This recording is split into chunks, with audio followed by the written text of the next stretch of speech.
রিজিজুরে কাজ করতে সেনা প্রধানের, ওই আমাদের প্রধান উপদেষ্টা কাজ করেন নাই। এর অনেক ঘাপলা বের হয়ে আছে আপা। এই ডিজিটাল সকালে বের হবে অনেক কিছু আপনি দেখতে পাবেন। এই বিচার ব্যবস্থাকে নষ্ট করে দিয়েছে আইসিডি বিচার ব্যবস্থাটা নষ্ট করেছে। আমরা জানি আইসিডির চিফ প্রসিকিউটরকে সরাই দেওয়া হচ্ছে, একজন বিএনপি নেতাকে আনা হবে হয়তো। সেনাবাহিনী প্রশ্নে ডক্টর ইউনূসের চরম আতঙ্ক ছিল, উনি ওনাকে কনভিন্স করতে পারেন নাই, ডক্টর ইউনূস ওনাকে কনভিন্স করতে পারেন নাই, আর সেনা প্রধানও তাকে আপন করে নিতে পারেন, এরই বাস্তবতা। এখন দেখেন সেনা প্রেসিডেন্ট সাইন করছে একটা পেপার, জেনারেল মুশফিক সম্বন্ধে সে লেফটেন্যান্ট জেনারেল হবে, অকার তাকে লেফটেন্যান্ট জেনারেল দেয় নাই, নির্বাচনের পরে দিছে। তার এই ক্ষমতা কে দিছে? এই অবৈধ ক্ষমতা। বিচার বিভাগীয় তদন্ত হয়, ওর প্রথম যত বের করতে একটু কষ্ট হচ্ছে, সরাসরি ভারতকে দোষারোপ করা হয়েছে। ওইটাকে হয়তো এক সাইড লাইন লিখে ভিতরের যে কালপিট গুলিকে আইডেন্টিফাই করা দরকার, করা আছে, বিচারে আনা হয় না, বিচারে আনতে হবে তো। কারা কেন গুলি ছুড়েন, কেন হাতে সামান্য করছেন, এগুলি বিচার তো হইতে হবে। হঠাৎ করে সেনাবাহিনীতে উচ্চ পর্যায়ে রদবদল, এটা নিয়ে খুব আলোচনা চলছে, আজকে পত্রিকা জুড়েই এই সংবাদ। তো এটা কি ধারাবাহিকভাবে একটা নিয়ম, নাকি এই নতুন সরকারের আসার পরেই এই ঘটনাটা, এক সপ্তাহ পরে এই ঘটনা, যার জন্য একটুখানি মনে হচ্ছে যে রাজনৈতিক প্রভাবের কারণে এটি হয়েছে, বা এর ক্ষেত্রে কোনো মানে নির্বাচনের সাথে কোনো সম্পর্ক আছে কিনা, এগুলো, বা রাজনীতির সাথে এটার কোনো কি সম্পর্ক আছে? যেহেতু অতীতে আমাদের অভিজ্ঞতা আছে, শেখ হাসিনা সরকার সেনাবাহিনীকে বিভিন্নভাবে ব্যবহার করেছে, সুবিধা নিয়েছে, সেই জায়গা থেকে এই প্রশ্নটা, এই সন্দেহটা আমাদের থেকেই যায়। যার জন্য এটাও আলোচনায় এসেছে যে নির্বাচনের এক সপ্তাহ পরে, নতুন সরকার গঠনের পরে কেন উচ্চ পর্যায়ে রদবদল হচ্ছে, সেটার কারণেই আমরা আজকে এটা নিয়ে কথা বলবো। আপনাকে শুরুতেই আপনার কাছে জানতে চাইবো যে এই যে রদবদলটা, এটা কি হঠাৎ করে হয়েছে, নাকি এটার সাথে কোনো সরকারের, নতুন সরকারের কোনো সম্পর্ক আছে বলে আপনি মনে করেন?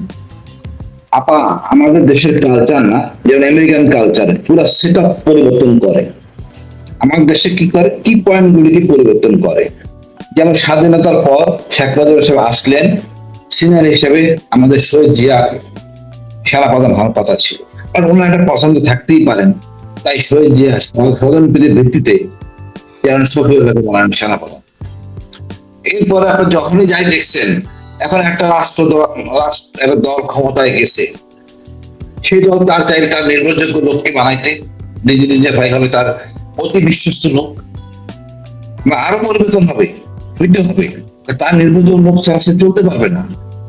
সে চাইবে তার বিশ্বস্ত পুলিশের আইজিপি, সে বিশ্বস্ত সেনাপ্রধান, বিশ্বস্ত ডিএমও, এই বিশ্বস্ত জায়গাগুলি এগুলি করে সে নিজে সিদ্ধান্ত দিবেন। সেনাপ্রধানের কোনো সিদ্ধান্ত চলবে না। ডক্টর ইউনূসের সময় এই কাজগুলি করছিল জেনারেল ওয়াকার, নিজে পছন্দ করে দিয়েছেন, এটা তো চলবে না। জেনারেল ওয়াকার 9 সাল থেকে ডক্টর ইউনূসের সময়কাল পর্যন্ত কোথাও উনি বাধার সম্মুখীন হন নাই। যেটা ভালো মনে করছেন, যেখানে পুলিশ স্টপ দরকার সেখানে পুলিশ স্টপ দিচ্ছেন, সবকিছু উনি করছেন। কিন্তু গণতান্ত্রিক সরকার, সত্যিকারের গণতান্ত্রিক সরকার যখন আসবে, যেইভাবেই হোক সে চাইবে তার পছন্দের লোক। এটা আপনার কি আসে যায়, কি আসে অন্তত কি পয়েন্ট গুলি উনি চাইবেন নিজস্ব লোক, তাই হয়েছে। ওইটা আরো হবে, হওয়া উচিত। আমাদের সেনাবাহিনীর মনে করেন যেই কাজগুলি হয়েছে অতীতে, এগুলি বিচার আপনি কেমনে করবেন? দেখেন ডিজিএফআই আমাদের গুম করলো, খুন করলো, এত মানুষ মারলো, বিচার করা যাচ্ছে না, কারণ সশস্ত্র বাহিনীতে বাধা দেওয়া হচ্ছে। কারা বাধা দিচ্ছে? ওই সকল আওয়ামী সেনা কর্মকর্তা যারা এদের সাথে ইনিয়ে বিনিয়ে জড়িত ছিল। এদেরকে না সরালে তো সত্যিকার অপরাধী চিহ্নিত করতে পারবো না। আমি মনে করি তারেক সাহেবও চাইবেন এরকম অনিয়ম হোক, নিজে বিতর্কে পড়বেন। সেই ব্যাপার দেখেন বিডিআর ইস্যু, বিডিআর ঘটনায় যারা অপরাধী, যারা মানুষ ক্ষতিগ্রস্ত, যারা মামলা করছে, যারা তদন্ত করছে, যারা গোয়েন্দা, সব আওয়ামী লীগ। কিন্তু আমরা উত্তর দিতে পারি নাই। একটা স্বাধীন কমিশন হয়েছে, কোনো কিছু করা যায় নাই। ওখানে আইডেন্টিফাই করা হয়েছে, ডক্টর ইউনূস ভয়ে এটা প্রকাশই করেন নাই। হয়তো এই জন্য একটা ইস্যু আইছে, যে বিডিআর এর বিচার বিভাগীয় তদন্ত, যদি পত্রিকায় দেখি নাই, বাট মানে দরকার আছে। ডক্টর ইউনূসকে তো আমরা তো মনে করি যে ডক্টর ইউনূস কোনো কিছুতে ভয় ছিল না ওনার, মানে ভয় কি বাংলাদেশে সেনাবাহিনী প্রশ্নে ডক্টর ইউনূসের চরম আতঙ্ক ছিল। উনি ওনাকে কনভিন্স করতে পারেন নাই, ডক্টর ইউনূস ওনাকে কনভিন্স করতে পারেন নাই, আর সেনা প্রধানও তাকে আপন করে নিতে পারেনি, এরই বাস্তবতা। হুম এবং এখন দেখেন, সেনা প্রেসিডেন্ট সাইন করছে একটা পেপার, জেনারেল মুশফিক সম্বন্ধে, সে লেফটেন্যান্ট জেনারেল হবে, ওকার তাকে লেফটেন্যান্ট জেনারেল দেয় নাই, নির্বাচনের পরে দিছে। তার এই ক্ষমতা কে দিছে? এই অবৈধ ক্ষমতা আমার বলেন। প্রেসিডেন্ট করার পরে তার এই সব সাহস করতে আসলো অনৈতিক আচরণ, সে এখন করতে পারবে? এখন ওকার এই ক্ষমতা আছে। আমার খারাপ লাগে, নিজের অবস্থা নিজেরা বুঝে না। সে কোন পর্যায়ে গেলে জেনারেল হাফিজ অনেক অনেক অনেক সিনিয়র উপদেষ্টা তার সাথে বেয়াদবি করছে, সে ফল পাবে। এখন উপদেষ্টা কে? ব্রিগেডিয়ার শামস, অনেক জুনিয়র, তার কথা শুনতে হবে ওকারকে। এরই বাস্তবতা। মানুষের সব সময় মধুচন্দ্রিমা থাকে না, এটাই না বাস্তবতা। তবে পোস্টিং হয়েছে, হতাশ হওয়ার কিছু নাই, এটাই নিয়ম, এটাই নিয়ম। এবং কয়েকজনকে নিয়ে বক্তব্য আছে যে এরকম principal staff officer lieutenant general SM. Kamrul হাসানকে সেনাবাহিনী থেকে সরিয়ে পররাষ্ট্র মন্ত্রণালয়ে বদলি করা হয়েছে, সেটা নিয়ে কথা আছে। তারপরে আরো দুই একজনের ব্যাপারে কথা আছে। তো এগুলো আমি আবার একই করে শেষ করি। এই যে কামরুল নিয়ে কথা আছে, কামরুলকে সব কথা ছিল আমাদের খলিল সাহেবের সাথে। এখানে যেহেতু বলে একটা ম্যাচ করতে পারে নাই, যেভাবে চাইছে ডক্টর ইউনূস, ওকার জন্য করতে পারে নাই, এবং এটা আরো কষ্ট হবে তার জন্য। আমি মনে করি পররাষ্ট্র মন্ত্রণালয়ের পোস্টিং হয়েছে তার, সে ভালো একটা অ্যাপয়েন্টমেন্ট পাবে, এবং সুযোগ হলে বিদেশ থেকে তাকে সেনাপ্রধানে বানাইতে পারবে, কোনো অসুবিধা নাই, যদি সরকার চায়। যদি তার প্রধানমন্ত্রী আমাদের নিজে নিজে ভাই, তাকেও দেওয়া হচ্ছে পররাষ্ট্র মন্ত্রণালয়, এটাই তো স্বাভাবিক। সে তার কাজ 1.5 বছর ঠিক মতো করে নাই, সে কাজ করছে নিজে নিজে ভাই, কাজ করছে সেনাপ্রধান, নিজে নিজে কাজ করছে সেনাপ্রধানের, ওই আমাদের প্রধান উপদেষ্টা কাজ করেন নাই। এর অনেক ঘাপলা বের হয়ে আছে আপা। এই নিজে নিজে সকালে বের হবে অনেক কিছু, আপনি দেখতে পাবেন। এই বিচার ব্যবস্থাকে নষ্ট করে দিয়েছে আইসিটি বিচার ব্যবস্থাটা নষ্ট করেছে। আমরা জানি আইসিটি চিফ প্রসিকিউটরকে সরাই দেওয়া হচ্ছে, একজন বিএনপি নেতাকে আনা হবে হয়তো, খুব অসুবিধা নেই, আইনের গতিতে চলবে। কিন্তু কাজ করার জন্য পরিবেশ সৃষ্টি করতে আপনি অপরাধীকে কেন প্রশ্রয় দিবেন? দণ্ড কমাইতে পারেন, কারণ অপরাধী সে যেই হোক। এই জিনিসগুলি যেন ওখানে মনে করতেন না আমরা আইন পালন করছি, আদেশ পালন করছি, এটা কোনো যুক্তি হইতে পারে না। ওনার ভালো করে জানার কথা যে অপরাধগুলি হয়েছে সেনাবাহিনীতে, নারী সংক্রান্ত কেসে অসংখ্য অফিসারদের বাড়ি পাঠাই দিয়েছে। নারী সংক্রান্ত কেসে সেনাপ্রধান কোনো ভূমিকা নিতে পারেন না। নারী সংক্রান্ত মামলা হলে সেটা পুলিশ করবে, সেনাবাহিনী পারে না, সশস্ত্র বাহিনী পারে না। পরিষ্কার করে আইন দেওয়া আছে, সেই ধারাটাই তারা ব্যবহার করছে। আমাদের নিষ্পত্তি, অফিসারদের নিষ্পত্তি কোন পর্যায়ে গেলে আপা, প্রধান উপদেষ্টা বলার পরে এই একটা কমিটি করে, হাইস্ট পসিবল কমিটি, যার প্রধান হলেন উপদেষ্টা জেনারেল হাফিজ, তার সাথে কোনোই কোঅপারেট করে নাই, হিউমিলিয়েশন করছে, হিউমিলিয়েট করছে এই জেনারেল ওয়াকার। এখন দেখবেন আল্লাহ কি করে, আল্লাহ এরকমই শিক্ষিত করা, যে আপনি যা করবেন তা আপনি রিটার্ন পাবেন। আমি তাই মনে করি। এখন আমি মনে করি বিএনপি সরকার তার নিজের জন্য ভালো, তার জায়গায় ভালো ভালো লোকসের প্রতিষ্ঠান, যার আস্থা আছে, ভালো না, যার প্রতি আস্থা আছে তাদেরকে প্রতিষ্ঠিত করবেন। যেন আজিজ কি সেনাপ্রধান হন নাই, যেন শফিউদ্দিন কি হন নাই, বেলাল হন নাই, যা বলছে ওরকম নির্ভরযোগ্য লোক তোকে দিতে হবে। অতটা খারাপ না হোক, তারা চেষ্টা করবে, যারা তার কথা শুনবে তাদেরকে আনবে, তাই তারা করবে। এটা হতাশ হওয়ার কিছু নাই। কিন্তু অনেকে বলছেন যে এটা তারেক রহমানের ইচ্ছায় এবং মানে জেনারেল ওয়াকারের ইচ্ছায় এই বদলিটা হয়েছে। জেনারেল ওয়াকারের উপর আস্থা রেখেছে তারেক রহমান এই জন্য, এবং বিশেষ করে ডিজিএফআই যে মহাপরিচালক ওনার ব্যাপারে অনেকটা আলোচনা হচ্ছে যে ওনার থেকে অনেক কিছু জানার ছিল, বাট ওনাকে সরিয়ে দেওয়া হয়েছে এই কারণে। এরকম কি মনে হয় কিনা আপনার? আপনি মিনিস্টার ফরেন অ্যাফেয়ার্সে থাকলে আপনি সব তথ্য পাবেন। আমরা ওই করি না 54 ধারায় জেলে ঢুকাই, মানে কিভাবে আমরা পাবো? সব তথ্য পাওয়া যাবে। উনি মিনিস্টার ফরেন অ্যাফেয়ার্সে থাকবেন, কোনো অন্য কোথাও পাঠানো হবে না। আমার এক পরিচিত লেফটেন্যান্ট জেনারেল মতিউর 1.5 বছর ছিল মিনিস্টার ফরেন অ্যাফেয়ার্সে, তার একটা চেয়ার ছিল না, টেবিল ছিল না। এটি মিনিস্টার ফরেন অ্যাফেয়ার্স।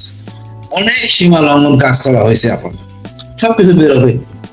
আমার কথা হলো, আপনি মনে করছেন যে সুবিধা দিলাম একজন লোককে, এই সুবিধা, যেই ব্যক্তি সুবিধা নিচ্ছেন সে জানে এটা আমার দুর্বলতা।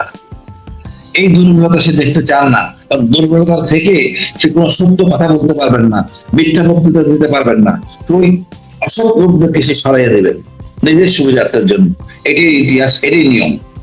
আমি মনে করি তারেক জিয়া, শহীদ জিয়া, খালেদা জিয়ার সন্তান, দেশের স্বার্থে ভালো কিছু করবেন। ব্যাপারটা যখন আসবে, এই বিচার বিভাগের তদন্ত হয়, প্রথম যত বের করতে একটু কষ্ট হচ্ছে, সরাসরি ভারতকে দোষারোপ করা হয়েছে। ওইটাকে হয়তো এক সাইড লাইন রেখে ভিতরের যে কালপিট গুলিকে আইডেন্টিফাই করা দরকার, করা আছে। বিচারে আনা হয় না, বিচারে আনতে হবে তো। কারা কেন গুলি ছুড়েন, কেন হাতে সামান্য করছেন, এগুলি বিচার তো হইতে হবে।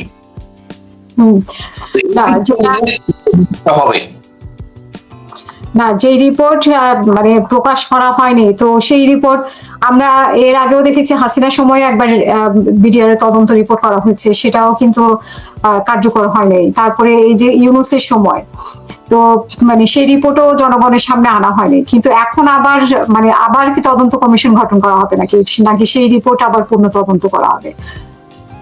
সেটা হলো স্বাধীন কমিশন, সর্বোচ্চ কমিশন। এর উপর কোন কমিশন, এর নিচে একটা কমিশন করাটা মানায় না। ওই কমিশনটাকে ধরেই কাজ করা যায়। ওই কমিশনে একটা বন্ধু রাষ্ট্রের, তথাকথিত বন্ধু রাষ্ট্রের নাম চলে আসছে।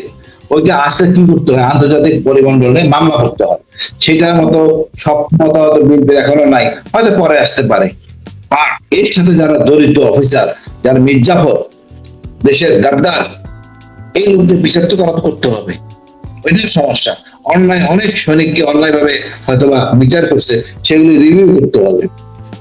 এই জন্য হয়তো একটা করছেন, বাট পত্রিকায় পাই নাই। আমি মনে করি করা উচিত। এই লোকদের ছাড় দেওয়ার কোনো অবকাশ নাই।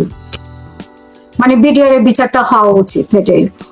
বিডিআর বিচারটা হয়েছে, মানে অন্যান্য যেগুলি মনে করেন অন্যায় বিচার হয়ে গেছে, সেগুলিকে নিষ্পত্তি দিতে হবে, সঠিক বিচার। আচ্ছা, আপনার কাছে আরেকটি বিষয়, আমরা দেখতে পাচ্ছি যে ভারতের সাথে জয়শঙ্কর আমন্ত্রণ জানিয়েছে আমাদের পররাষ্ট্র মন্ত্রীকে। এটা কি একটা মানে আমাদের যে সংস্কৃতি আর কি, এক দেশের মানে নতুন হলে একটা আমন্ত্রণ জানানো, সেরকম প্রণয় বর্মা আজকে দেখা করেছেন, দেখা করে আমন্ত্রণের কথা জানিয়েছেন। তো এখানে অন্য কোনো রাজনীতি আছে কিনা, মানে ভারতকে নিয়ে যেটা সন্দেহ হয় আর কি আমাদের? আমাদের সমস্যা, আমাদের রাজনীতিবিদরা যখন তখন ভারতে যান এবং অনৈতিক কোন জয়ে পড়ে হানি টেপে পড়ে যান। আমার কথা হলো, আমার বিশ্বাস ডক্টর খলিল এমন কর্ম করবেন না। বাট আমার দেশে যখন তারা আসে, তাদেরকে কেন আমরা হানি টেপে পালাতে পারি না? কেন আমরা করতে পারি না? সমস্যাটা কোথায়? আমরা কেন অফেন্সিভ হই না? আমরাই খালি ধরা খাই, ভারতকে ধরতে পারি না। আমি এটা বুঝি না। এটা উচিত আমরা অফেন্সিভ হবো। আজকে ভারতকে ভয় পাইতে পাইতে আমরা গর্ত ঢুকে গেছি। এখন দেখেন মণিপুরে যাইয়া 3টা ক্যাম্প হারাই ফেলেছে ভারত।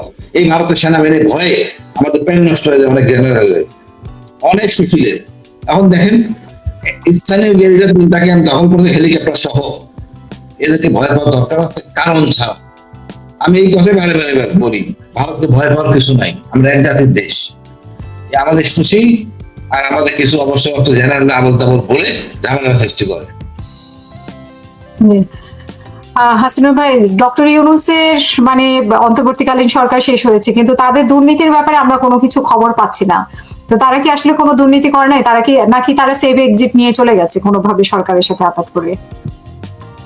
এটা উচিত ছিল ডক্টর ইউনূসের, যারা যোগদান করছে তাদের আমল, তাদের সম্পদের হিসাব দেওয়া। যাওয়ার আগে তাদের হিসাবটা আবার বন্টন করা। এটা করেন না কেন উনি? এটা তো নিয়ম।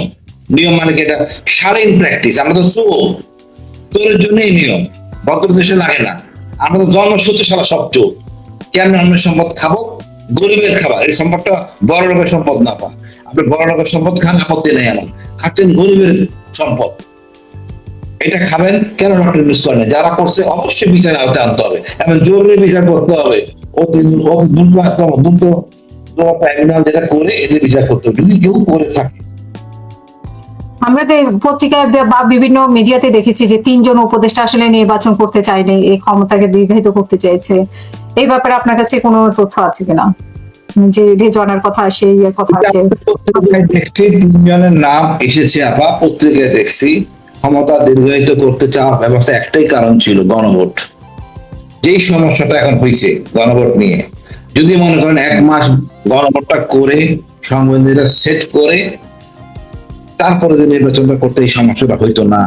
এই ডক্টর ইউনূস মতো যেন হয়তো এই সমস্যাটা হয়েছে। এখন ডক্টর ইউনূস ডক্টর ইউনূসকে সবাই গালাগালি করবে। এখন আমি আগে তো গণভোট হয়ে গেলে আমরা সব সেট হয়ে যেত, কোনো সমস্যা হইতো না, সুন্দর নির্বাচন হইতো। এখন এই জন্যই সম্ভবত তারা চাইছিল একটু দীর্ঘায়িত করতে, গণভোটটা হয়ে যাক, লেটার সি গণভোটে কোনো কমতে আছে কিনা, তারপরে তারা সংবিধানের কাজ করতে পারে। সব কাজ করা থাকতো মনে করো 3 মাসের জন্য গণপরিষদ, 3 মাসের জন্য খালি পাস করবে, পাস না করলেও চলবে। জনগণ যেখানে রায় দিয়ে দেয়, আর কোনো পাসের দরকার নাই প্রতিনিধি দলের। প্রতিনিধি যারা থাকেন তারা একটা সংখ্যক মাত্র, একটা দলের প্রতিনিধি। আর সমগ্র জনগণ যখন দেয় তখন আর এটা অনুমতি দরকার পড়ে না। ডক্টর ইউনূসের ব্যর্থতা পর্যবেসিত হয়েছেন, ওনারা বিজ্ঞ, তাই এই কারণে সময় চাচ্ছিলেন। জি, এই কারণে দীর্ঘায়িত করতে চেয়েছেন।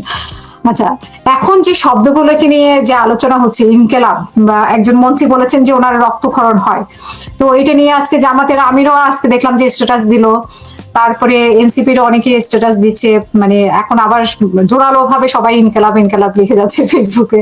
তো কেন এগুলো আসলে, এই শব্দগুলো কেন এত আলোচনায়? ইনকেলাব, মজলুম, ইনসাফ।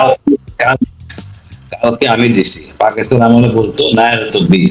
নতুন নতুন কিছু শব্দ আমরা পাইছি। 71-এ ছিল জয় বাংলা। এত সুন্দর সুন্দর শব্দ আমরা পাইছি। দিল্লি না ঢাকা, ঢাকা ঢাকা। আপনি চিন্তা করতে পারেন কত স্পিড। এবং ওই আজাদি গোলামি, আজাদি আজাদি, এই বিশাল একটা, এই কথার মধ্যে সবটা আছে আপনার। তো গায়ে তো লাগবেই যারা আওয়ামী প্রেমী। আমি মনে করি বিএনপি যদি আওয়ামী প্রেমী হয়, বিএনপির পা কাটবে আওয়ামী লোকজন, ভোট কাটবে আওয়ামী লোকজন। তারা চিন্তা ভাবনা করে আগাতে হবে তাদের। এবং সিস্টেম ঠিক আছে, তারপর যদি বিচার ব্যবস্থাকে হস্তক্ষেপ না করে, আমার মনে সব ঠিক আছে। না হলে বিএনপি নিজে বিপদে ঘুরবে। না, ইনকালাব না বলে ইনকালাবের আমাদের বাংলাদেশে যে পরিচিত ওয়ার্ড গুলা, সেই ওয়ার্ড গুলো ব্যবহার করলে কি, মানে ইনকালাবের জায়গায় বিপ্লব, ইনসাফের জায়গায় তো মানে ন্যায়পরায়ণ বা এরকম কিছু শব্দ, তো বিকল্প শব্দ আছে বাংলায়, তো সেগুলো কেন? মানে বাবা যে পিনাকি দাদার আবিষ্কার নাকি এগুলো, এইসব শব্দ? এটা বহু আগের শব্দ, এটা অনেক আগে হয়েছে। চেয়ারে বাংলা হলো ক্যাডারা। এই ধরনের বাংলা শব্দ দিয়ে সব বাংলা দিয়ে তো যুদ্ধ হয় না, কিছু বিপ্লবী শব্দ আনতে হয় যা জনগণ অল্পতেই বুঝতে পারে কি। এখানে এই শব্দগুলি লাগবে, এই শব্দগুলি থাকবে। এটা আমাদের আবিষ্কার না, আমাদের ভাষায় পরিণত হয়েছে। আপনি যখন মাঠে আলোচনা হয়, তার স্লোগান গুলি দেখুন তো আপা, কেউ ঘুমায় থাকে না। ও বুড়া মানুষও হাত উঠায়, ইনকেলাব ইনকেলাব বলে। এবং খুব একটা, এটা যে একটা স্পিরিট, এটা অন্য কোথাও পাওয়া যায় না। এটা থাকবেই আপা, কেউ এটা সরাতে পারবে না। জি, আরেকটা বিষয় আপনি যেটা বলছেন যে ট্রাইব্যুনালের যিনি প্রধান, ওনাকে সরানো হচ্ছে, তো ওনাকে সরালে আসলে যে গুম খুনের মামলাগুলো ঠিক মতো হবে কিনা বলে আপনি মনে করেন কিনা? আপা দেখেন, এগুলি ওনাকে সরানো হচ্ছে রিউমার, নট প্র্যাকটিক্যাল। আদেশ না পাবো বলতে পারি না, এমনি ভাষা শুনতেছিলাম। ওনাকে সরায়ে বিএনপির একজন অ্যাডভোকেটকে আনা হবে, মানে বিডিআরের আইনজীবী ছিলেন। এমন কথা হইলো, এগুলি সরান, এগুলি কি 3 মাস পরে সরানো যাইতো না আপা? কেন করাচ্ছেন? বিপদ হবে। আপনি মনে করেন এই ছাত্র জনতার বিপক্ষে কাউকে দাঁড় করাতে পারবেন? ইউনিভার্সিটি খুলে যাবে হয়তো। নজরুল ইসলামকে এই কারণে মানে জামাত ইসলামের কারণে সরানো হচ্ছে নাকি এখানে এখানে তো বিচার তো আবার জামাত ইসলামের আইনে হচ্ছে না, বিচার হচ্ছে এই যে বিচার হচ্ছে না জ্ঞানের দিয়া। উনি তো কিছু করেন না, ওনার অনেক প্রসিকিউটর আছে, বেসিক্যালি পুলিশ করে, আবার পুলিশ কাজ করে তদন্ত, ওরা আইনগুলি ঠিক করে দেয়, আদালতের বিচারক সে তো জামাতি না, সে দেখে কে কি স্বীকার করলো কে না। দেখেন একটা কথা বলি, আমি আয়নাঘরটা প্রকাশ করছি আপনারা জানেন বহু বছর আগে, তারপরে আয়নাঘরটা আমরা পাঁচই জুলাই রাতের বেলাটাকে আমরা কনফার্ম করছি যে তারা ছেড়ে দিবে, আমরা ফিরে আইছি। তারপর থেকে দেখেন ওই গুম কমিশন কয়েকবার গেছে, ভিজিট করছে, আইসিটি চিফ প্রসিকিউটর ভিজিট করছে, তদন্ত কমিটি ভিজিট করছে, আমাদের আমাদের ডক্টর ইনুস ভিজিট করছে, তারপরও আদালতে চলতেছে মামলা। আপনি মিথ্যা বলছেন, এখন বলেন, এটা তো আইন, প্রক্রিয়া, ইচ্ছা করলে কাউকে বাদ দিয়ে কিছু করা যাবে না, তো যে যা বলবে সেভাবে বিচার হবে। এখন এখানে তো কাউকে পরিবর্তন করে তো আমি কিছু করতে পারবেন না, করলে তোমার জ্ঞান লেগে যাবে। যে লোক অধিকার নিয়ে আইছে সে অধিকারকে বন্ধ করতে যান, এই সমস্যা হবে। আপনি লিঙ্কারিং করতে পারেন, আপনি আপনার নিজের আইনজীবী আনতে পারেন, তাতে কি সুবিধা হবে? 1800 মামলা আছে, 1800, আমাদের একটা বাকি আছে, দেখি না করে কেমনে, না করে করলে আমি সরাসরি আমার অধিকার আমি রিট করে বসবো। আমার তো আরেকটা মামলা আছে, প্রথমবার গুম, এটা আমার শুরু হয় নাই, যদি না করে আইসিটি আমি দেশ সরাসরি আমি রিট করে বলবো যে আমি ন্যায় বিচার থেকে বঞ্চিত হয়েছি। সুতরাং আইন সুন্দর লম্বা, আইন সবার জন্য সমান। আমি চাই না এদের দৃষ্টান্তমূলক শাস্তি হোক, আমি চাই তারা অপরাধ স্বীকার করুক, দণ্ড যাই হোক আমার আপত্তি নেই। অপরাধ স্বীকার করো, তুমি অপরাধ করছো এটা তুমি স্বীকার করো, এখানে দণ্ড যদি নাও দেয় আমার কোনো ক্ষোভ নাই, আমার দণ্ড না দেয় কোনো ক্ষোভ নাই, বাট তুমি স্বীকার করতে হবে তোমরা যে অন্যায় করছো, অন্যায় আদেশ মানছো, এটা অন্যায়, এটা করা যায় না সব দেশে, এই জিনিসটার জন্য বিচার দরকার আমার। এখন তারা কোথায়? ওই যে 15 জন অফিসার, এরপরে তালিকা তো আমরা আর পাই নাই, শুনছিলাম না যে আরো তালিকা আসবে? আরো অনেক বড় তালিকা, বাচ্চা ধরেন আমাকে যে ধরাই দিছে তার নাম নাই, আমাকে যে টিম আমাকে করতে চায় মাইক্রোবাস তাদের নাম নাই, যে আদেশ দিছে সে তার নাম আছে বটে, বাট কে আমারে নিয়ে টর্চার করছে ওইখানে তার নাম নাই। সুতরাং এগুলি তো আসবে, আস্তে আস্তে আসবে, আস্তে আস্তে আসবে। এখানে দেখা যাবে 15 জন, তারা কোথায় আছে এখন? এই 15 জন হয়েছে, তারা দায়িত্বে ছিলেন, তাদের দায়িত্বে থাকা অবস্থায় তাদের খোয়ারে আরমান ছিলেন, আজমি স্যার ছিলেন ওই সময়কাল। এই সময়কালে যারা যারা ছিলেন আজমি স্যার, আরমান স্যার, এটাকে থামরুল ধরে আটকানো হয়েছে। এখন কি করা যাবে? সাব জেলেই আছে ওনারা, এখন সাব জেলে আছে, সাব জেলে আছেন। এখন সাব জেলে থাকা একটা নেগেটিভ পয়েন্ট বলি আপা, সাব জেলে থেকে আপনি আপনার মনের কথা বলতে পারতেছেন না সেরা প্রধান বিরুদ্ধে, নাইলে অনেক অফিসার সত্য কথা স্বীকার করতো, 164 করতো, এই ডিজিএফআই জন্য করতে পারে নাই। আমি বিশ্বাস করি এই ডিজিএফআই চেঞ্জ হয়ে গেলে অনেকেই সত্য কথা স্বীকার করবেন, 164 করবেন, তখন আমরা সকল জিনিস খুঁজে পাবো। মানে এখন তো নতুন করে আসছে না ডিজিএফআই এর নতুন একজন তো এসেছে, ভালো, অবশ্যই নির্ভরযোগ্য অফিসার বিধায় বা নিরপেক্ষ অফিসার বিধায় তাকে আনা হয়েছে। আগের জাহাঙ্গীর এটা হলো গিয়া সেনাপ্রধানের এডজুটেন্ট চামটা, তার হওয়া উচিত ডক্টর ইউনূসের চামটা, সে হইতে ঠিক উল্টা। আর ডক্টর ইউনূস মনে করেন যার যার কাজ শেষে করো, এইগুলো তো বাংলাদেশ চলে না। আমার বিশ্বাস ঠিক হয়ে যাবে, 2 মাসের মধ্যে সব ঠিক হবে, এই আর্মির এই জ্ঞানাঙ্গুলি মিট হয়ে যাবে, কারো কোনো ক্ষোভ থাকবে না। এবং আমি আমার আস্থা আছে তার বিয়ার প্রতি, প্রধানমন্ত্রীর প্রতি, উনি সুষ্ঠুভাবে চালাবেন। ওনার একটা বড় অ্যাসেট হলো ওনার পরিবার, ভালো সম্ভ্রান্ত পরিবারের স্ত্রী মেয়ে, ওনার গাইডেন্স তো থাকবে, ব্লেসিং তো থাকবে তার বিয়ের প্রতি, মা না থাকলেও, এবং মেয়েও বেশ শিক্ষিত, মা মেয়ের ওনার প্রভাব ফেলবে, কোনো অন্যায় হবে না ইনশাআল্লাহ আমি মনে করি। তারপরে দলীয় কাজ অনেক সময় অনেকটা করতে হয়, সেটা তো হয়, সেই জন্য অনেক লোক আছে, তারা সেই দায়িত্ব দেখবে। একজন স্বরাষ্ট্রমন্ত্রী আছেন, উনি সুন্দরভাবে দায়িত্ব পালন করবেন, উনি তো অবৈধ আদেশ দিতে পারবেন না। আমি একটা কথা আপনার মাধ্যমে বলবো, কোনো যদি অবৈধ আদেশ কেউ দেয় তাদের লিখিত রাখা হয়। প্যানেল কোডের বাইরে অর্থাৎ সরকারি কার্যবিধির বাইরে কোনো যদি অবৈধ আদেশ হয় তাদের লিখিত নেওয়া হয়। না হলে এইভাবে পুলিশ যেভাবে কষ্ট পাচ্ছে এরাও কষ্ট পাবে। আমার মনে হয় বিএনপি এতটা অনৈতিক না। বিএনপির সাথে আমি 4 বছর ছিলাম, তাদেরকে আমি দেখছি। আমার এই বাবর ভাই, বাবর স্যার আমাকে বলছে, আমি যাই বলি কোনো কথা শুনবেন না, আপনার বিবেক দিয়ে আপনি কাজ করবেন, আল্লাহর কাছে আপনি দায়বদ্ধ থাকবেন। এত বড় কথা কয়জন বলবেন না তা বলেন? আমি তাকে সবসময় সেলিব্রেট করি, তার মঙ্গল কামনা করি বাবরের। এরকম কথা বলতে পারে না। এমন না আমি রাগ করে একবার দূরে দাঁড়াইছিলাম, বাবর হেঁটে দিয়ে আমাকে ধরছে, হাসিন সাহেব আপনি আমার প্রতি রাগ করছেন। তো রাগ করছে আমার দোষে না, ওইটা বিজয় ভাই ভুলের জন্য। আপনি কোথায় বকা দিয়ে ছেড়ে দিয়েছি, আর তো কিছু বলে নাই। আমি তো কত জায়গায় বকা খাইতে হয়েছে আমার, এটাই বাস্তবতা। লিডার হইতে গেলে কাছে আসতে হয়। এই জন্য আমি তার বেড়ে বলি, জনগণের কাছে যাবেন। এত নিরাপত্তা নিয়ে গেলে আপনাকে কেউ মারবে না। দেখেন বাঙালি খুব ভালো, বাঙালিরা খুব ভালো, কাছে যান, নেতৃত্ব ফিরে পাবেন। এই চামটাদের উপর নির্ভর করবেন না। এবং আপনি কিছু না পারেন অন্তত আপনার স্ত্রী মেয়ের কথা দেখবেন, তারা ইউটিউব দেখে, আপনি ওখান থেকে অনেক কিছু পাবেন। আমি আশা রাখি আমার খারাপ হবো না।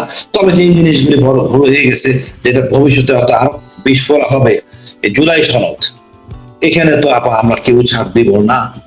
জুলাইতে আমরা সবাই জড়িত, আমরা আমাদের দাবি চাইবে বিচার। এই জন্য যদি অন্য কিছু হয় সেটা অন্য ইস্যু, বা যে কাজগুলি দলীয় কাজ বা পরিবর্তন, পোস্টিং, বিচার, এটা তো চলমান, এখানে কারো কিছু করার নেই। এটা হবে, আমি আশাবাদী বিএনপির এইসব কাজে তারা হতাশ হবে না। এবং তারা সে বলছেন আমাদের মিলিটারি অফিসারদের, তাদের যথাযথ মূল্যায়ন করবেন। উনি শহীদ জিয়ার সন্তান, খালেদা জিয়ার সন্তান। আমরা হয়তো বেকারে পরে হয়তো উনি কিছু বলতে পারতেছে না, করতে পারতেছে না, আমরা বুঝি। তারপরও এক জায়গায় এসে কিন্তু পিঠ থেকে যাবে। যেভাবে জুলাই বিপ্লবে মেয়েটা বলেছিল, খেয়াল আছে কিনা আপনার, পিছনে পুলিশ, সামনে স্বাধীনতা। একসময় তারেক সাহেব দেখবেন আমার তো সব শেষ, আমার স্বাধীনতা আগে দেশ রক্ষা করতে হবে, ফরগেট যা কোথায় করতে বাদ দেই, দেশটাকে রক্ষা করি। আমার দাওয়াত চাওয়া থাকলে আপনার মাধ্যমে সকল চুক্তি জনসমক্ষে নিয়ে আসা হোক, জনগণের ভোটের মাধ্যমে নিষ্পত্তি করা হোক। দেশের স্বার্থ আগে। আমি মনে করি বিএনপি দীর্ঘজীবী হবে, ছোট হবে না। আমরা শেষ করার আগে আওয়ামী লীগের এক একটা অফিস খুলে যাচ্ছে, স্লোগান দিচ্ছে, মানে এটা কি একটা মহা উৎসবে পরিণত হচ্ছে কিনা, আওয়ামী লীগ ফেরত আসছে কিনা, আপনার কাছে কি মনে হয়? আওয়ামী লীগের যারা করাপ্টেড অপরাধী তাদের প্রতি আমাদের ক্ষোভ। দলের সাধারণ লোক কি ভালো মানুষ ছিল না? জেলে কিশোর এরা কি ছিল না? আওয়ামী জেলে কি নাই? আওয়ামী কি ফিশারম্যান নাই? আমি তাহলে কেন অন্যায় করবো? তাহলে অফিস করতে খুলুক, ভালো রাজনীতি করুক, তারা বলুক আমরা আমাদের নেতারা এটা ভুল করছে, আমার তো কোনো আপত্তি নাই। আমি কেন গালাগালি করবো? সাধারণ যে লোকগুলো অপরাধী তারা অপরাধী, তাদের জন্য দণ্ড থাকবে। বাট আমরা যেন কেউ তাকে হিংসার বশবর্তী হইয়া অন্যায় আচরণ না করি। আমরা মানুষ, সৃষ্টির সেরা জীব, সবাই আমরা বাঙালি, এক জাতির দেশ, আমাদের মধ্যে থাকবে সবাইকে নিয়ে আমরা আগাবো, দেশটা আমাদের। আর সবার আগে আমাদের বুঝতে হবে ভারত আমাদের একমাত্র শত্রু। ভারতের আধিপত্য মুক্ত বাংলাদেশ আমরা চাই। এটা যদি সবাই বুঝে, আওয়ামী লীগরা বুঝে, আমাদের কোনো আপত্তি নাই।